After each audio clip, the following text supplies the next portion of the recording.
Hello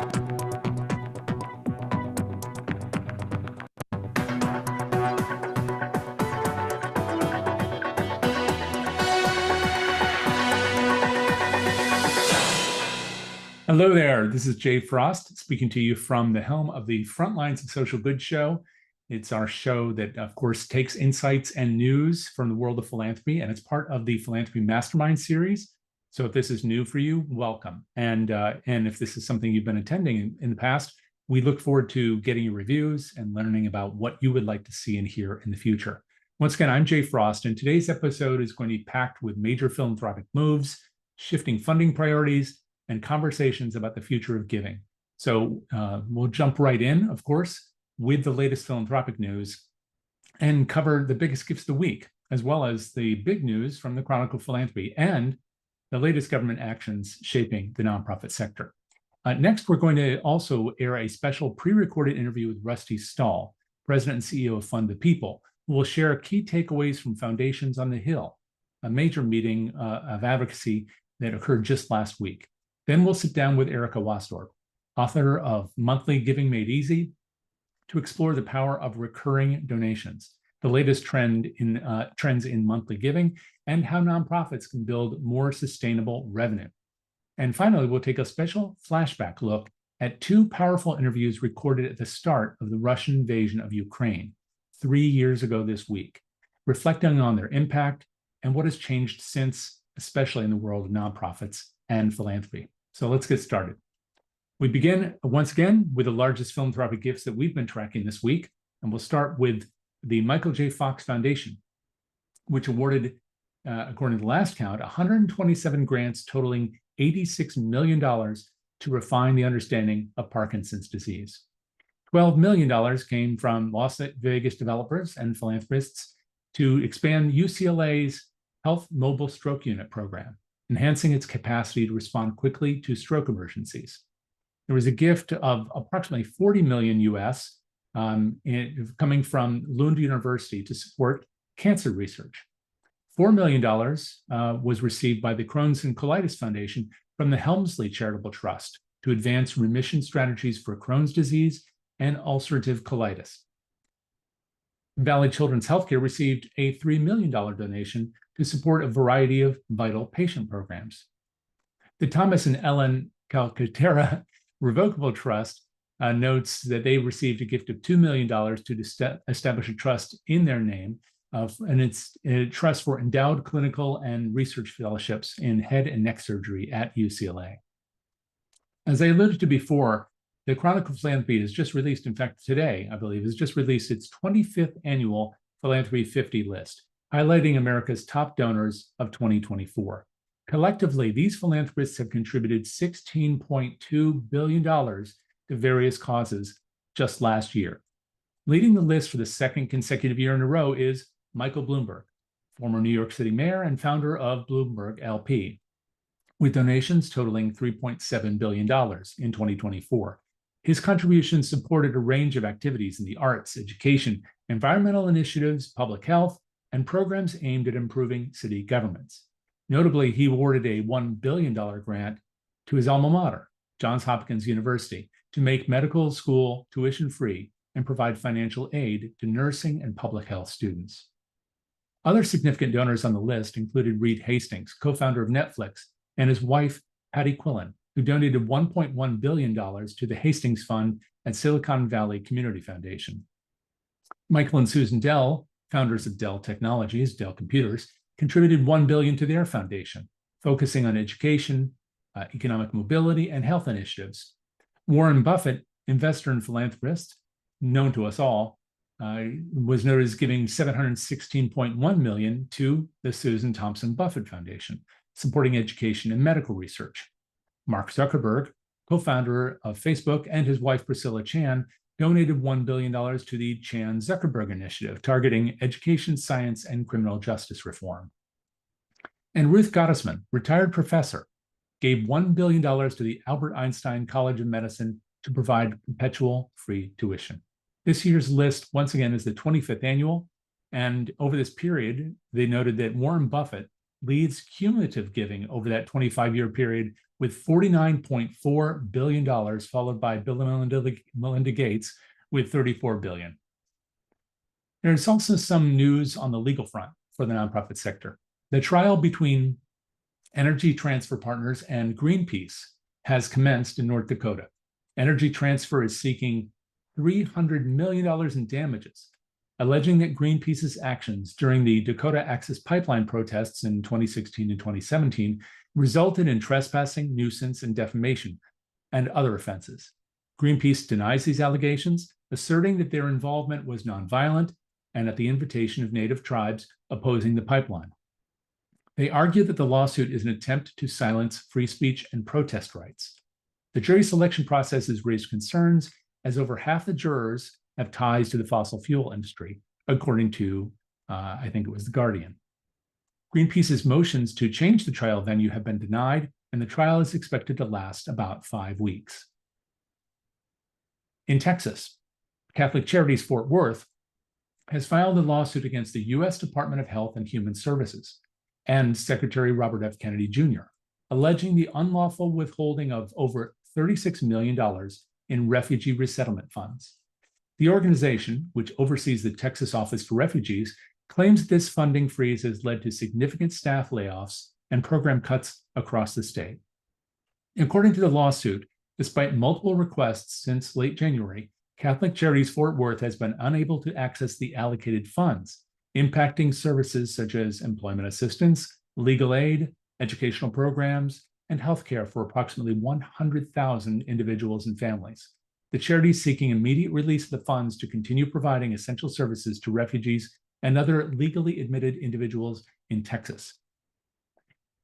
Elon Musk is taking direct aim at the nonprofit sector, calling it, on the Joe Rogan podcast, quote, one of the biggest scams ever. Musk, a billionaire CEO of Tesla and SpaceX, claimed that nonprofit executives have, quote, become very wealthy, unquote, by paying themselves enormous salaries, and that many organizations act as a front for government corruption and mismanagement of funds. In the interview, Musk went on to say that government-funded NGOs operate as a, quote, giant graft machine, suggesting that there is little to no accountability in how federal funds are used. When asked if nonprofits provided any benefit to society, Musk responded that only about 5 or 10% of their work is good, while 90 to 95% is not. The remark sparked an immediate backlash from nonprofit leaders and advocates, including Diane Yentl, president and CEO of the National Council of Nonprofits, warning that the entire sector is facing an existential threat and urging nonprofits to unite and speak out against the narrative that Musk is pushing. In a statement stirring controversy just this morning, President Donald Trump took to social media to announce that if elected, he would cut all federal funding to colleges and universities that permit what he calls illegal protests. The Post, which was on Truth Social, called agitators on campuses and said that they could face imprisonment, deportation, or permanent expulsion from their institutions.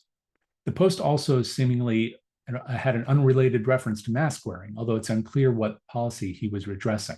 Critics, including journalists and legal experts, were quick to respond. Reporter Andrew Feinberg commented that the proposal appears to violate the First Amendment, which guarantees the right to free speech and assembly. And legal scholars have also raised concerns about the potential overreach of executive power in attempting to regulate campus policies on protests.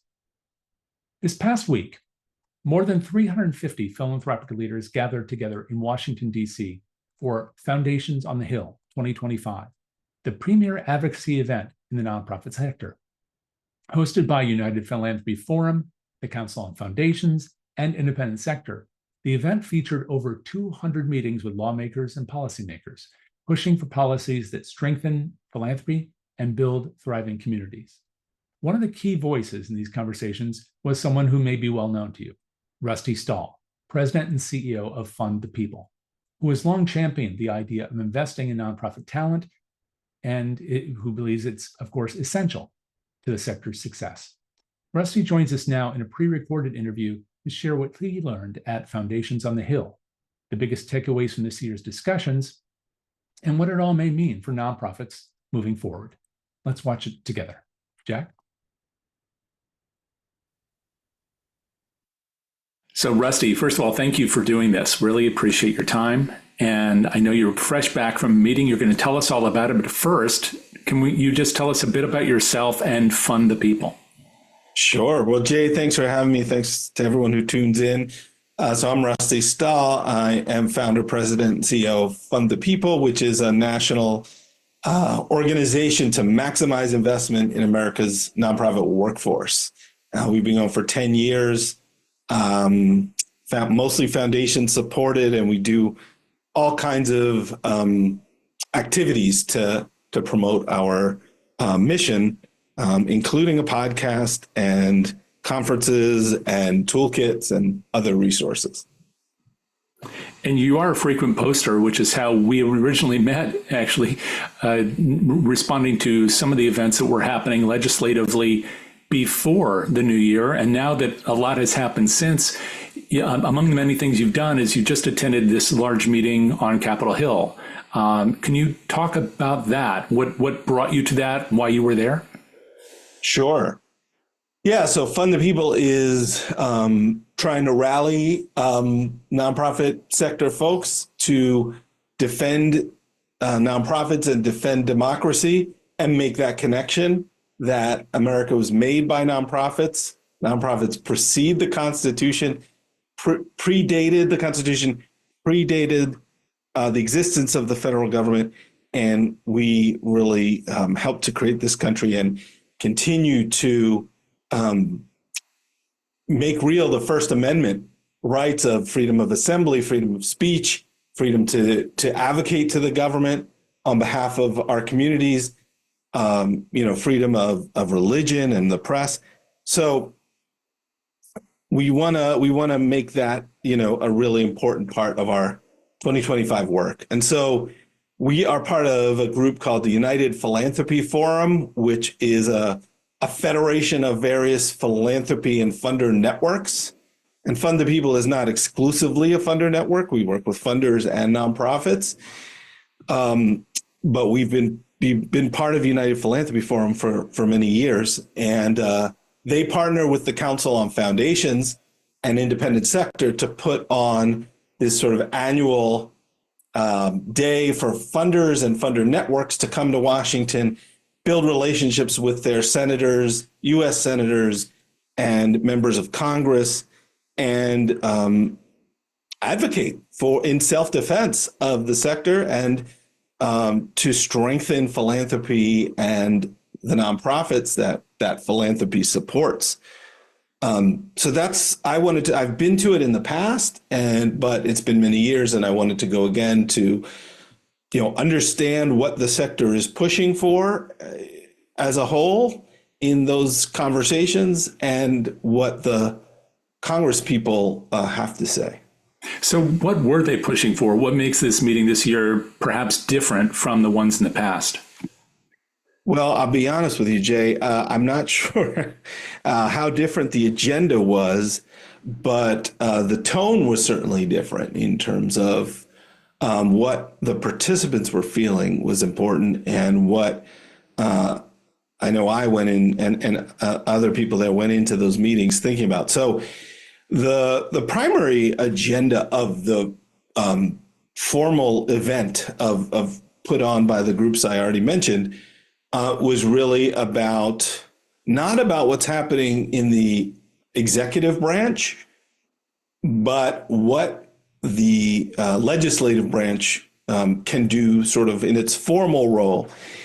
And so the primary thing was the Charitable Act of 2025 and inviting senators and congressional reps to co-sponsor the Charitable Act, which would, make charitable tax deductions possible again for smaller sized gifts, so that middle class and working class folks and poor people who tithe and give at modest rates could get that tax deduction from their taxes for those charitable gifts. which the 2017 Trump tax changes sort of knocked out and made those tax deductions really only available to, I think, gifts above total giving above $5,000 or something. So really for people who have more discretionary funds to give away to get those tax benefits. So that was the primary policy agenda of Foundations on the Hill, as well as really saying, we are here, we're in the communities you're supposed to serve, we can be partners, and that relationship building that's longer term than just, the parachute in and ask for something that the Foundations on the Hill event is. So that was what I found. And I think there was a tension in the room during the conference part where it was just the funders and funder networks and the sponsors talking to each other and preparing to go to the meetings on the Hill. There were a couple of days of that prep time together. And, folks stood up and said, well, how can we ignore what's going on and the impacts of the attempted funding freeze of all federal grants and contracts, the shutting down of USAID, the effort to investigate nonprofits and foundations about DEI efforts and all the other things that are happening. And the response was like, listen, the members of Congress and the senators can't control those things. And so if you have 15 minutes with a staffer or an elected official, make sure to focus and don't fall into the trap of sort of complaining about things that they have no control over. So it's sort of the tension between the formal mechanism and the strategic use of these conversations versus acknowledging what is, the lived experience out around the country.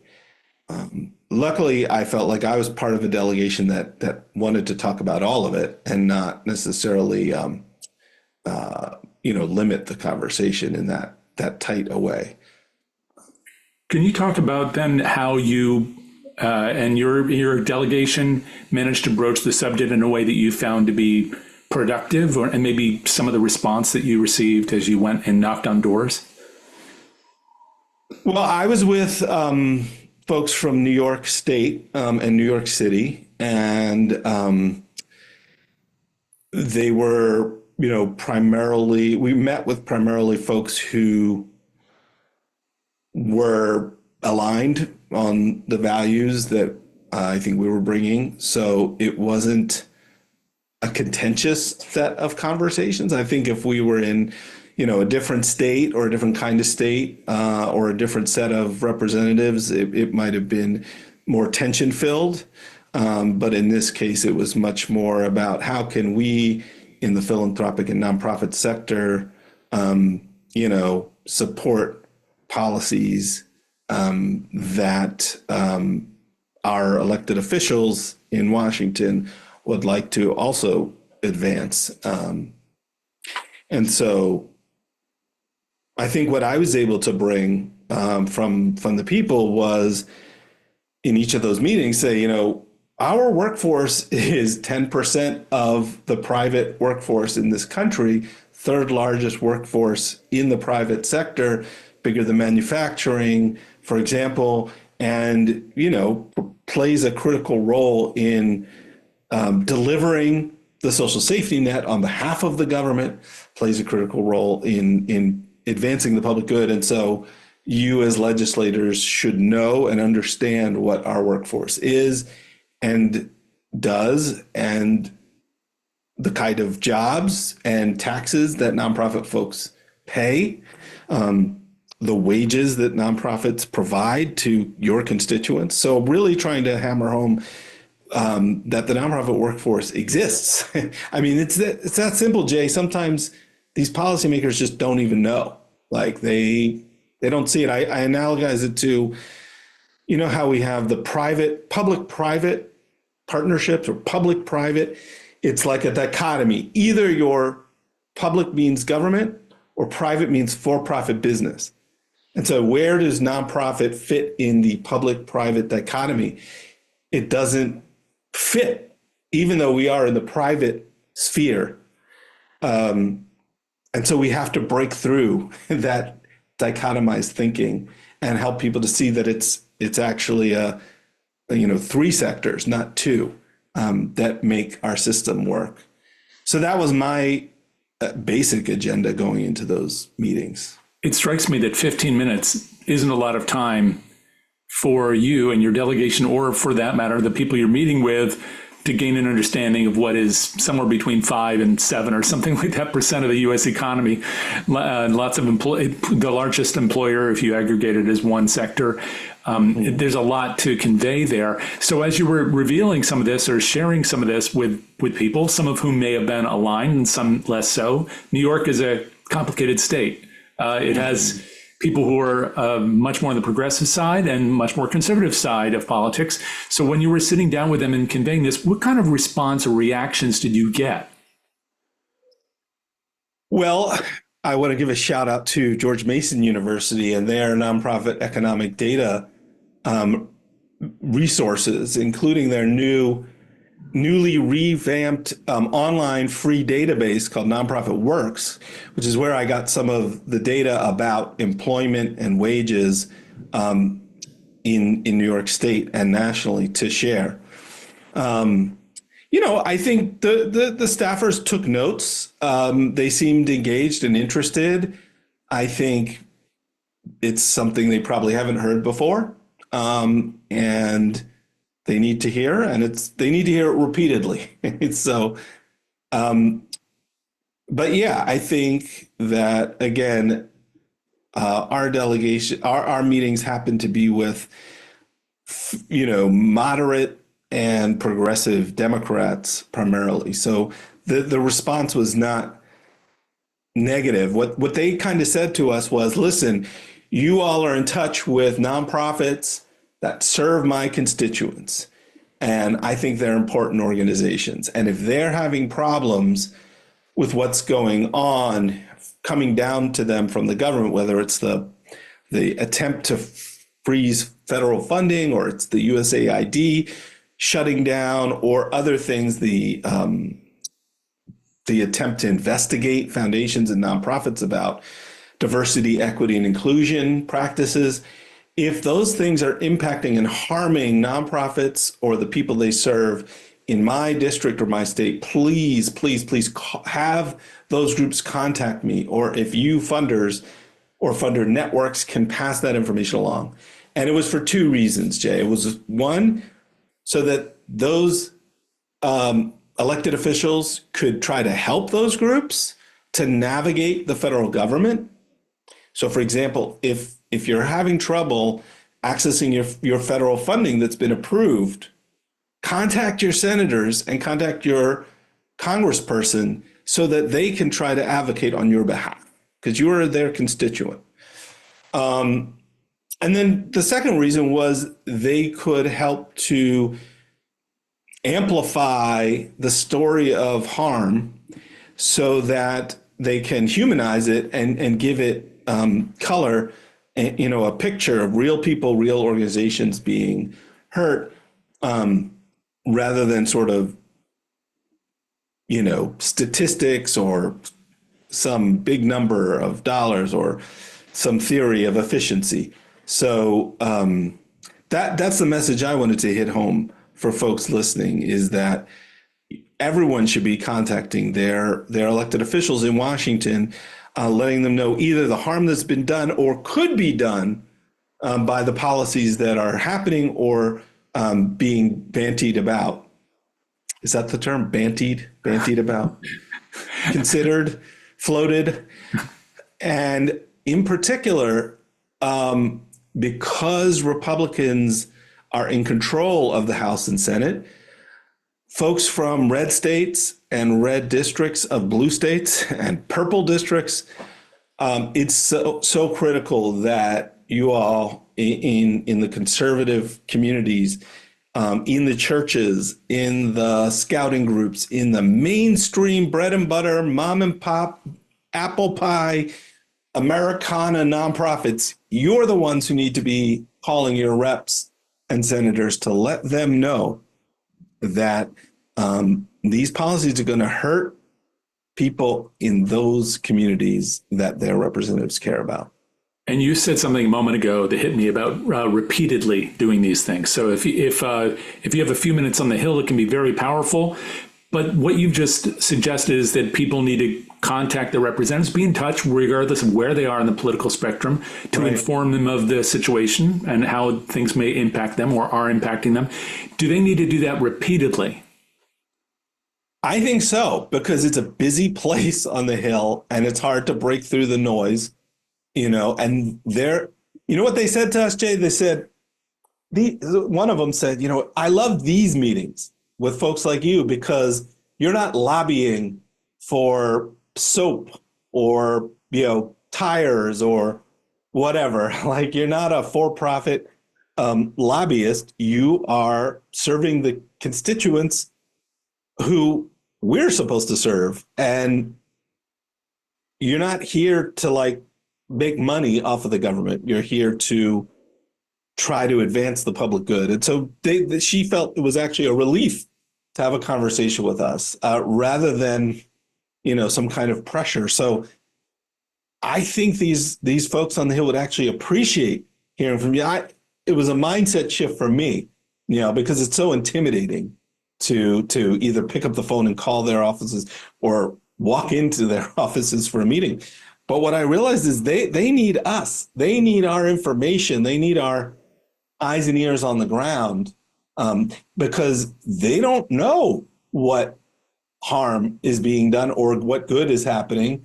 They don't have a data collection system to know when the government, when the executive branch does X, Y happens to, hungry children in my district or to, people in foster care or, working class people. So we can be those sources of community knowledge that then they can utilize to try to forge better policy. So it's an important role that's not lobbying or even advocacy. It's just educating people who are in these powerful, influential positions to help them do their jobs and do them better for the communities that they serve and we serve. You said this was a mind shift for you, and you've been through this a bit, obviously, with your organization, but also on this particular meeting in the past. Yeah. What are you intending to do going forward personally in terms of this kind of advocacy effort or informative effort, education effort? Yeah. Well, for one thing, Fund the People is starting up an initiative called Defend Nonprofits, Defend Democracy, to try to make that link for folks between our sector. We're not just an industry. We are a part of democracy, part of the economy, part of the community. And so we need to tout the value of our sector and our workforce and defend it proactively. We can't wait around until attacks. And honestly, Jay, one of the things I want to counter is a lot of the advice, and I don't know if folks on this show or your podcast have been giving this advice, but a lot of the advice I feel is coming down is sort of legal and fiscal advice of, harden your shell, make sure your finances are in order, make sure, you've filled out, you've registered as a fundraiser in all the states where you're asking for money, all of those things to sort of dot your I's and cross your T's in case you get investigated, your organization will be more safe. And all of that is true, is good advice, but it's not enough.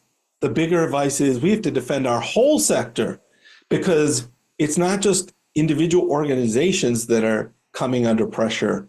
It's our whole sector. They are attacking the premise of philanthropy, the premise of endowments, the premise that nonprofits are good for society. So we all have to be united in defending our sector, not just our individual turf within the sector. So that's one thing that we will be talking about. through our Nonprofits Defend Democracy, we have a merch store up so people can wear Nonprofits Defend Democracy gear. And I can send you the link to the store. I didn't wear it today, but folks are buying them up. So hopefully we'll be seeing them around the field soon. And then I want to go back. I'm going to follow up with all the people I met with. And one thing I'm telling them is that the National Council of Nonprofits is collecting stories from across the country from nonprofits that have been impacted by what's happened this year. And in the form online that the National Council has set up, you can put in as much or as little information as you feel comfortable doing. So it can be completely anonymous or more full information.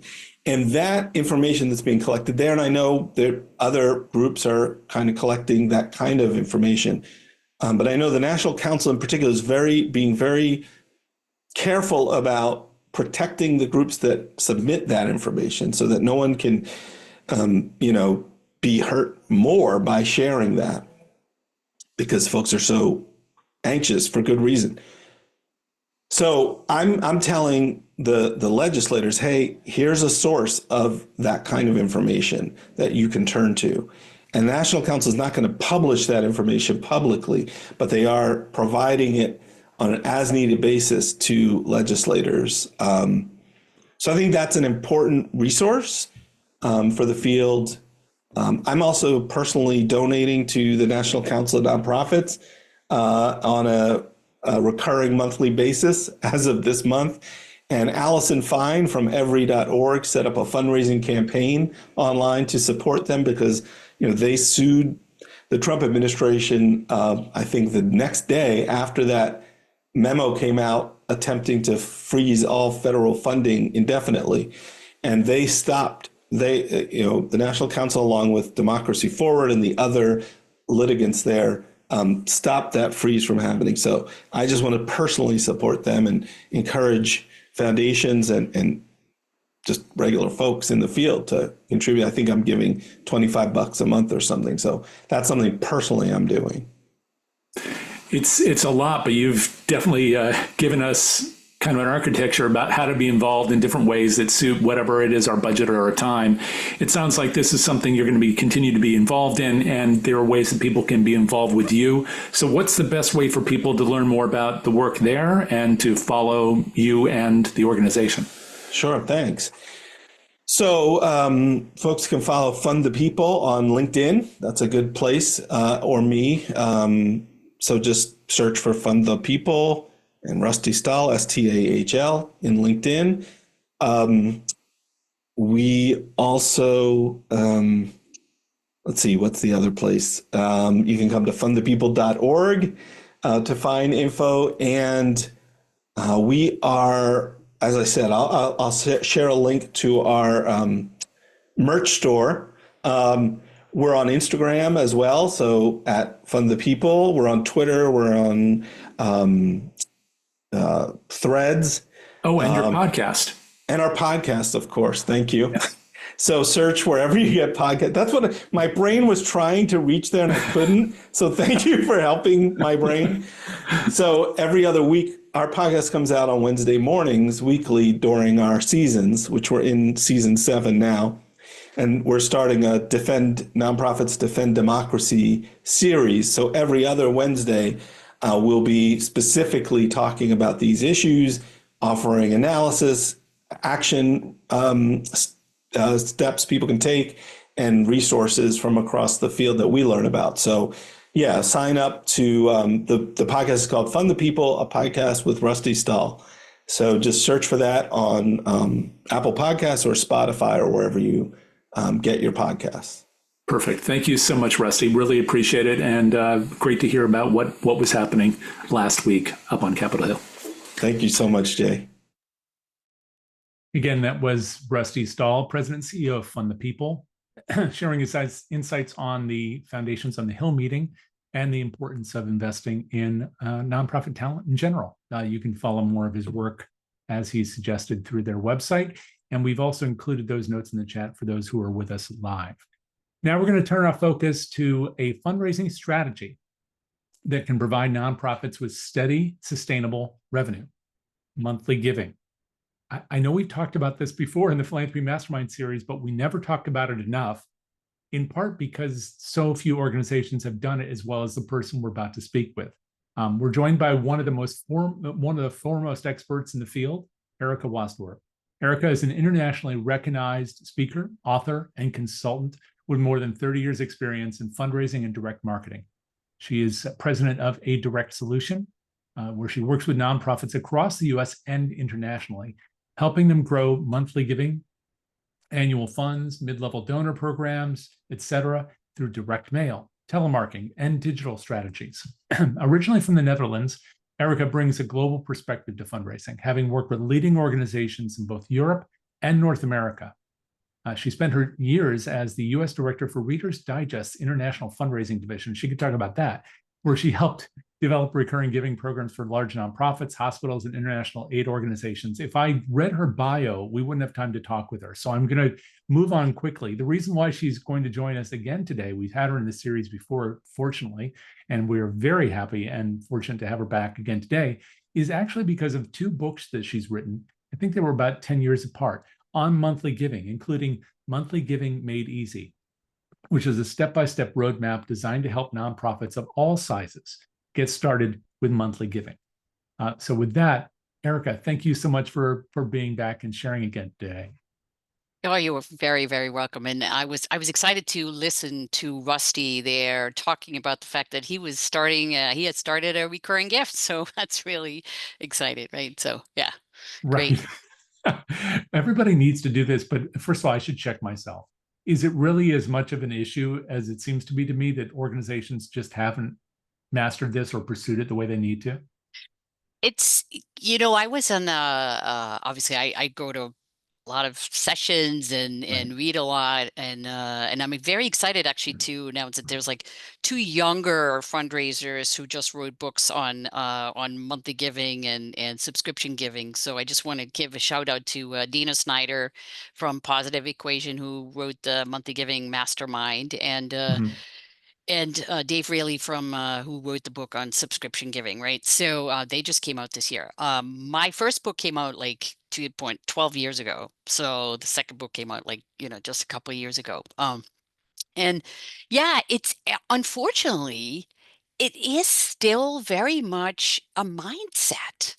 And it's been a big challenge. Um, Probably up to, I would say up to about COVID timeframe. So, and that was when people like, oh my, uh, I can't go out in the mail, or I can't do these events, and I don't have staff in the office. So what do I do? Right. And all of a sudden people are like, oh, those organizations that had these multi donors, they were like, yeah, this is great. We're sitting pretty, right? And that was also when people like realized like donors want to help, right? I think that's a key thing to think about. Like donors want to help, but they are not mind readers. We wish they were, but they're not, right? So we have to tell them that we need them, right? Well, now, 5 years later, we're in the same situation where a lot of organizations that were dependent on federal funding or USAID or grants or, some of these other events, and now they can't necessarily like execute those programs that they had planned to execute. So now people are like, okay, we need to really come up with a plan to create that ongoing support that donors will provide, right? And I must have gotten like 20 to 30 monthly donor emails just in the last week alone. So I think again, those organizations are like, yeah, you know what? We should probably come up with some new ideas, right? So it was just like, yeah. So and again, organizations that I'd never received a monthly donor ask from before, right? Really? So several international relief organizations Okay. that especially where they're like, okay, we really need you. Okay, so they're smart enough. They're going out and they're going out, reaching out to their donors and saying, I need you. And here's a way that you can do that, right? So they're always still asking for a one-time gift, but they're also really saying, well, this would really help even more, is making a recurring gift. So Right. yes, it's incredible. So I was just pulling all into one little folder there. So and they were like, oh, I've never seen anything from that organization. Never, so I think it's maybe the quarter is finally like falling through to say, okay, hey, this is a great opportunity to reach out to those donors that are not necessarily the big check writers, right? They're not the $1,000 donors. They're the smaller donors, the middle class folks, as Rusty mentioned, that they want to help because they see Right. what's going on, right? So I think it's very exciting. And again, I think that's like the more people talk about it and the more people see the results, and see that it will help sustain them literally, that's, I'm all over that, right? So it's like my mission is done here, you know what I mean? So I think that's the key here. So Okay, now there are some that are taking action, maybe because they feel yes, they need to, yes. but there are others who probably still need to know why. So because they'll look at a new activity and they'll think that that's a lot of money and time in order to implement. So can you give us, even if it seems obvious, the reasons why? What's the cumulative impact of these monthly donations? What does it do to the overall ability to sustain donors, but also to sustain and grow revenue? Well, it obviously depends on how what your organization looks like right now in terms of what your revenue is. Mhm. But if you look at those organizations that have been doing monthly giving for a while, they're seeing 60 to 70% of their revenue come from recurring giving, right? So and again, the reason why is because it is money that you can count on. So in other words, it's not like when you start your fiscal year, whether it's July 1st or October 1st or January 1st, it's not like you're not starting with zero. You're starting with the money that you receive from those recurring donors last year. So if you're an organization that raises $5 million from recurring donors like last year, well, that's what you're starting with. So it's 5 million that you can count on, right? So I think that's the key. But if you look at it, like the average gift for donors may be like, if you get a one-time gift from a donor, you might be getting like $58.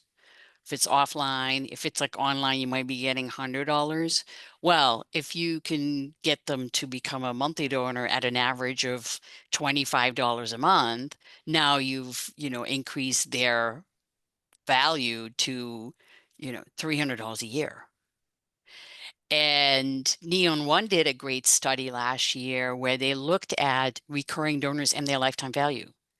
The lifetime value was 8 years. Okay. 8 years. So if you're taking 8 times 300, that's $2,400 over that donor's lifetime. Not to mention the fact that you can then also start like cross-selling legacy giving to them. So Right. now you might, once they pass on, they might leave you, an average of anywhere from like I'm hearing sort of like 15,000 to $85,000, in legacy gifts, in will gifts, right? So yeah, those long-term revenues are huge. And I think that the the issue with a lot of organizations is, and again, I work with smaller organizations to mid to large, and the smaller organizations actually seem to have an easier time to implement it than the larger organizations, Why is that? because the larger organizations have this, it's like you have to move a ship and it's a very slow process, right? So there's a lot of overthinking going on in large organizations. There's a lot of cooks in the kitchen. So, and it's the constant like seesawing of like one-time gifts, long term, one time, long term, short term, long, right? So, and it just takes longer for that mindset change to happen. But As opposed, the resources, you would think that bigger places have more money, more people. you would think that, but that's why I have a job because people hire me to say, how could we, move that boat, right? But yeah, I mean, those organizations that are convinced that monthly giving is the way to go, right? And the ASPCA's, the Charity Waters, the St. Jude's. I mean, they've been doing this for a very long time. A lot of bigger animal organizations, they've been doing this for a long time. So they've already seen that power. But a lot of other big organizations are like just starting out. And sometimes it might have been because they were getting that money from the USAID or whatever. And now all of a sudden it's like it's at risk and it's not happening. So they have to move, right? So Yeah. um Now, the digital element of this, is that one of the things that's kind of liberating? Because I know for legacy organizations, there's still a commitment to physical mail, in part because of the age, the demography of their donors. But are smaller organizations more nimble also because they can just go digital? yeah. No, you no, that is a big factor. Absolutely. So, when you look back at like I think it was about 2015 when donor-based CRMs and online platforms started to really evolve and actually started offering recurring gift options online. Now there's so many platforms that do that, right? So that has really evolved. So it's a lot easier. Every single donor-based CRM, every single donation platform that you're using for your online gift has recurring giving built in. So yeah, it's now a matter of like how do you get the donors to go there? And that's why I wrote the book Monthly Giving Made Easy, because it's literally you can literally like just open a page and say, "Oh, can I do that? Oh, I haven't done that yet. Let me add that." And it's as simple as, and it sounds, sometimes it's like you have to almost like step back and say, "Okay, well, let's go. What is simple, right? What can we do? What can we test?"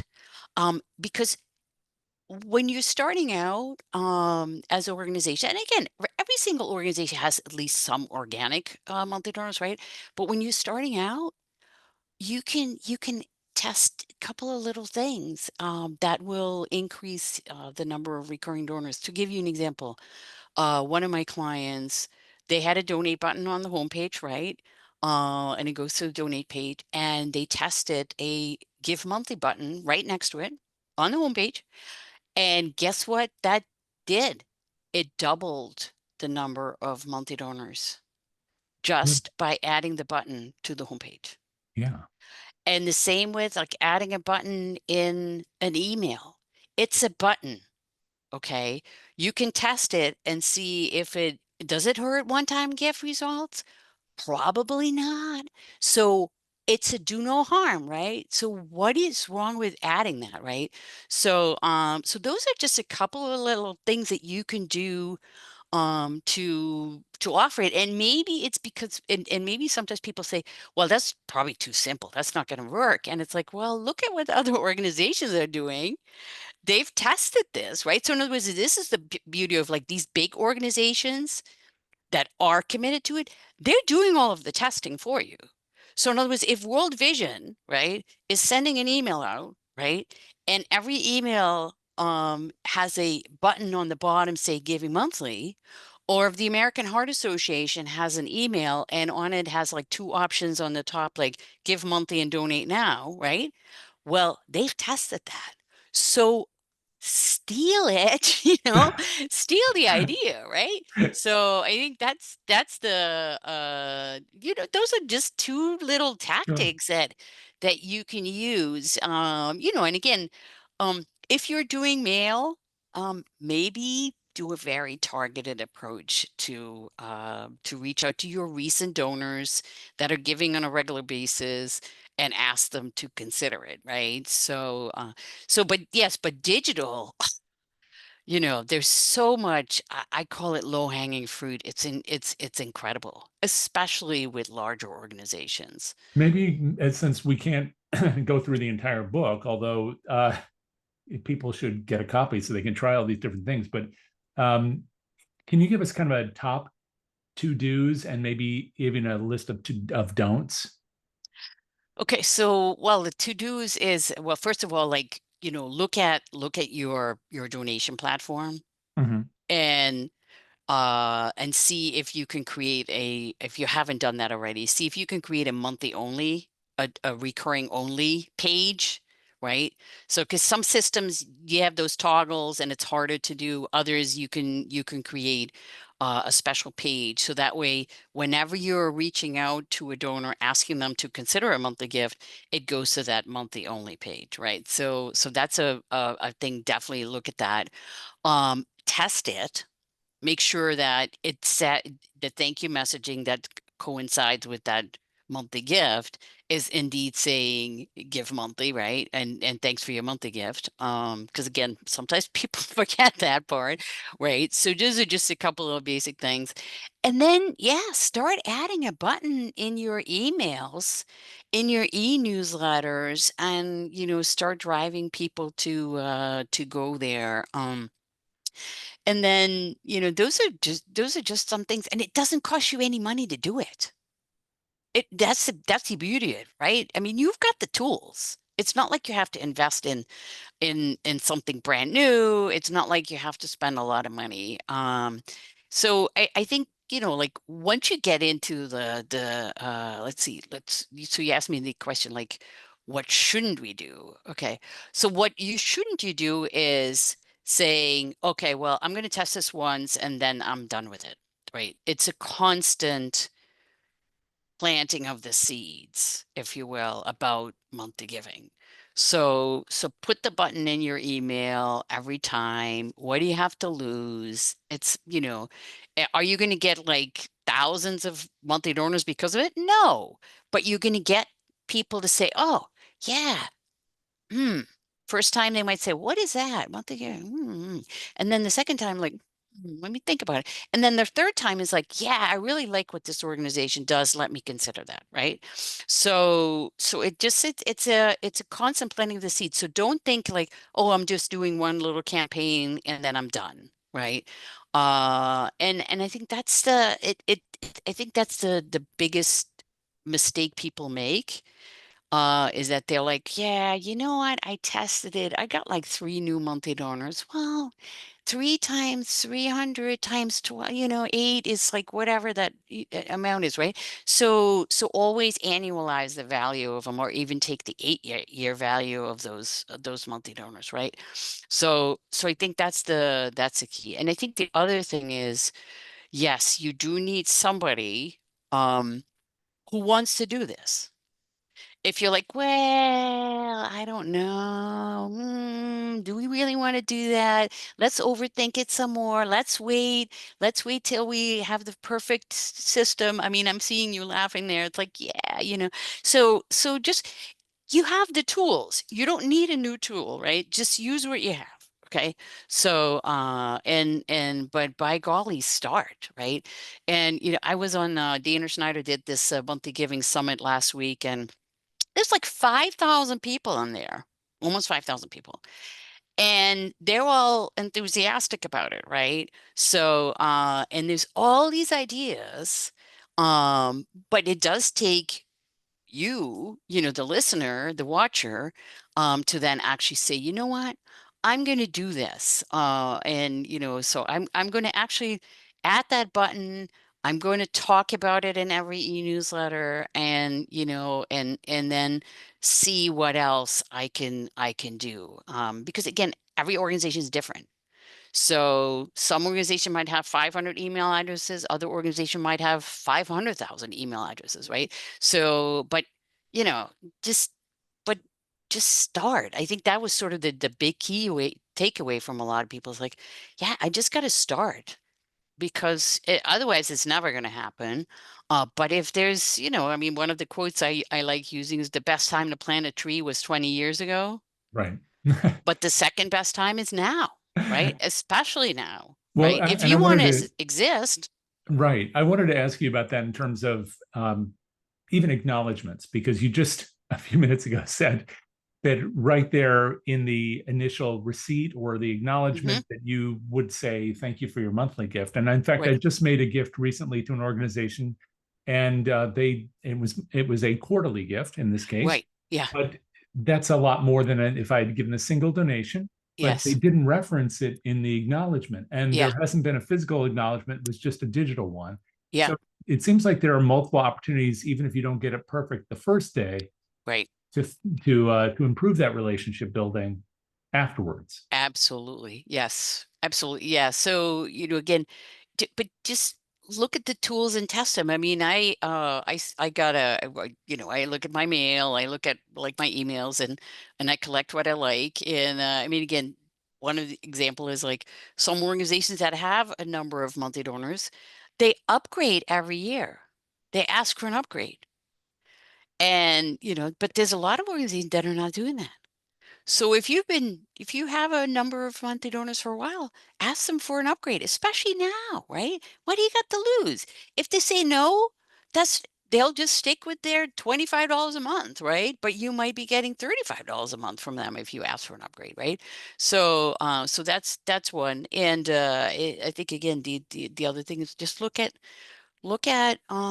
the opportunities that you have to add a couple of opportunities for the donors to consider something that fits their budget. And so one of an organization I saw the other day that's like you're seeing a little bit of a trend. You mentioned quarterly, yearly is getting really popular as well. So I got an appeal from an animal organization, and they asked for an annual gift. So I made an annual gift online, and I got a thank you that says monthly.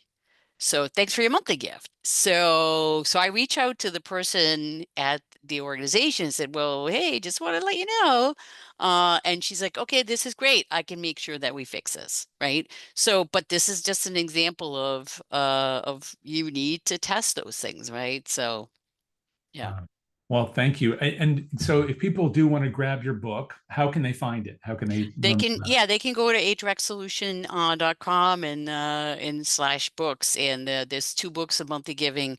The Sleeping Giant was the first one.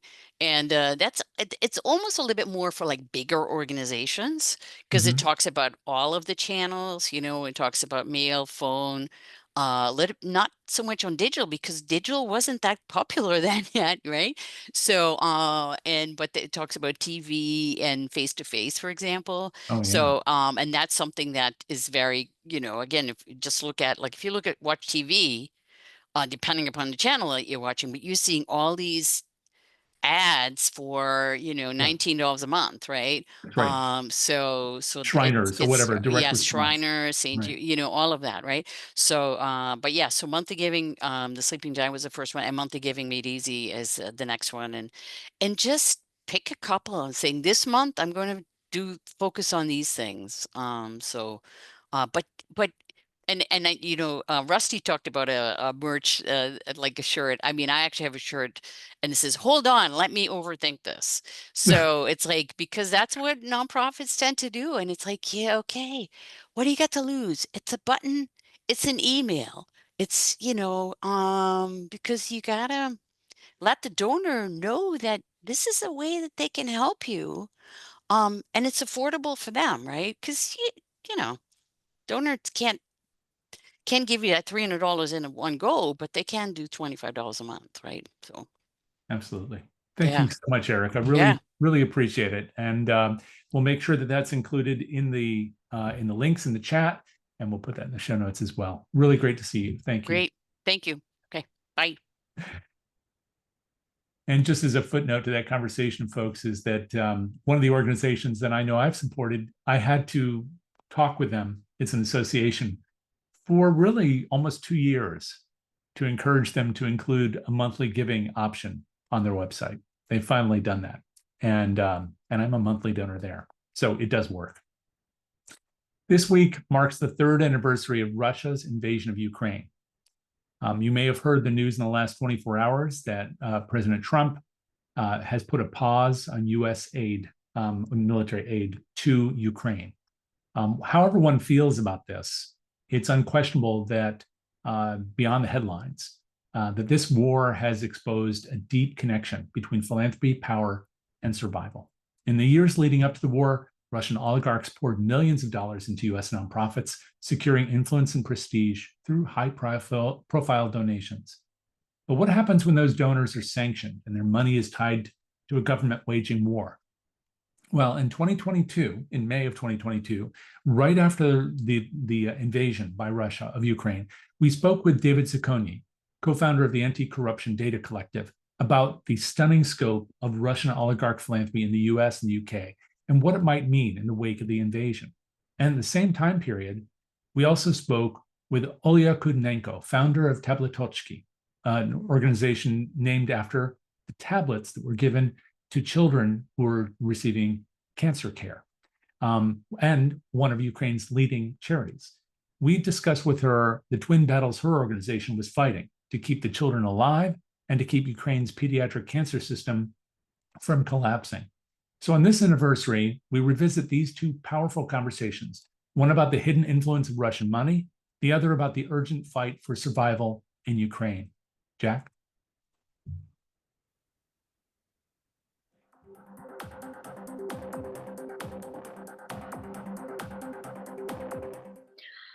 So on 24th of February, when the missiles started to fly and hit apartment buildings and civilian infrastructure, everyone was shocked. Literally, everyone was shocked. On 23rd of February, just few hours before the war, President gathered our top businessmen, CEO of biggest companies, to have a conversation that everything would be fine, stay in Ukraine and support Ukraine. So, it was like a sense that everything is under control. But on 24th, everything has changed. So first thing we started to do is we paid salary for our employees because it was almost end of the month, and we understood that people would flood the country. And in our foundation, almost only women are working. So we have to support them and their kids. That's the first thing that we did. Then we started to call our hospitals and ask, what do you need in terms of food and supplies? Because first days, all the hospitals started to move to the basements, and basements are not equipped to do, operations or to do high medicine. So it was crucial to give them different lights or adapters or something like the stuff like this. And because nobody could prognose how the war would go, we started to call our suppliers and ask them to donate food or to sell us food for hospitals. We usually don't buy food for the hospitals, but we have to do this to be sure that our children and families who are staying, and actually doctors who are staying and living in the hospital, have those basic things that they need, like food, water, light, and this. And the third thing, we are partners of St. Jude Children's Research Hospital, and we were on a call with them, and we started evacuating kids with cancer. Overall, we already evacuated 700 kids with cancer and their families. I think overt support for the people of Ukraine. Very rarely in international disputes do you have one side being so victimized by an angry bigger brother. And I think in this case, showing support culturally, showing support publicly where possible, and even showing support monetarily to some of the humanitarian aid groups, the Doctors Without Borders, the International Red Cross, that are actually on the ground to help the citizens of Ukraine that are caught in the crossfire, I think is critical. And I think distancing ourselves from not the Russian people, but the Russian elites that are connected to the decision makers. I think one of the real risks is this kind of aversion to all things Russia, which is really sad, because it's hard to know exactly who is complicit and who's not complicit in this, but there are a small group of individuals that have directed and fomented and managed this war. And those are the people that need to be targeted and punished for their incredibly atrocious behavior, but not Russia per se, and not the emigres and the scientists and the normal people that really had no influence over their government, especially when it comes to foreign policy. And so I think a strong stance in support of Ukraine, however that organization can afford, as well as being careful not to not punish all of the Russian people for the actions of a very small select group of politically powerful. But I don't have a blanche prescription for everyone, because I think organizations have different capabilities and different strengths to support Ukraine however they may and can. But I think the country needs it, and I think to this point haven't moved on yet. We need to keep our attention still on Ukraine and keep supporting it, because this war could go on for another year or two. Prophetic words. My thanks to those two guests and all the others. We've had over 420 in this series going back to 2016. And you can see many of those interviews by simply going to the site of our sponsor, DonorSearch, at donorsearch.net, where you can find lots of both practical and philosophical discussions of everything from fundraising to philanthropy, all available under the resources tab. Coming up next in our series, we're tackling some of the biggest challenges facing fundraisers, nonprofit leaders, and philanthropy professionals today. On March 6th, on our CFRE accredited how-to show, or how to raise show, rather, that's this Thursday, we're going to dive into the realities of fundraising in uncertain times with Sophie Penny, president of I5 Fundraising. With federal funding in question, major foundations are under increasing scrutiny as well, and many nonprofits are struggling to stay afloat, as we were just discussing with Erica moments ago. So the question is, how can fundraisers navigate these turbulent waters? Sophie will share strategies on change leadership, lessons learned from past crises, and how to keep and develop a short-term plan to move forward.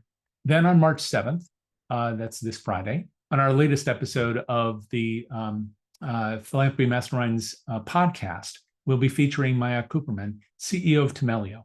Plus, you can also find recent conversations with Jim Langley and James Meissner.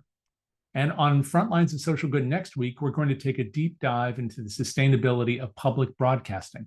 We have a guest from the Veritas Group, and we're also going to speak with our friends Nathan Chappell and Scott Rosencrans about their hot new book, Nonprofit AI, a comprehensive guide to implementing artificial intelligence for social good. So until next time, stay engaged, folks, stay informed, and keep making an impact. We'll see you soon. Take care.